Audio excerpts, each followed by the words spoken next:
शुक्लाम्बरधरं विष्णुं शशिवर्णं चतुर्भुजं प्रसन्नवदनं ध्यायेत् सर्वविघ्नोपशान्तये अगजाननं आननपद्मार्कं गजाननमगन्निशम् अनेकदन्तं भक्तानां एकदन्तमुपास्महे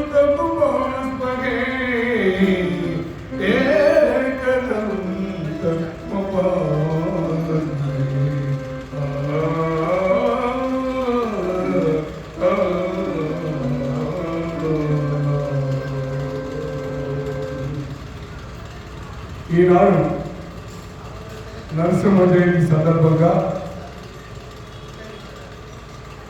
మనము నరసింహ అవతారం అంటే భక్త ప్రహ్లాద ఈ యొక్క పురాణ ప్రవచనాన్ని ఈరోజు భక్తులకు వివరించుకుంటున్నాను. దయచేసి భక్తులందరూ నమ్రతతో భక్తితో ఆ నరసింహస్వామి పైన తదేక భక్తి పెట్టుకొని మీరు ఈ యొక్క కథను వింటే మీ జన్మకు మరో పునర్జన్మ ఉండదని మనకు పరిస్థితిలో ఉంది.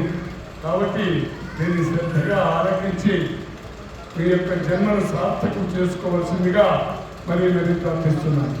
ఈ అవకాశం ఇచ్చినటువంటి ఈ వెంకటేశ్వర స్వామి దేవస్థానం యొక్క సభ్యులకి, పంతులు గారికి, ఈఓ గారికి, తదితర పేరు పేరున అందరి సభ్యులకు కూడా నా వందనాలు తెలుపుతూ ఈ యొక్క కార్యక్రమాన్ని ప్రారంభం చేస్తున్నాను.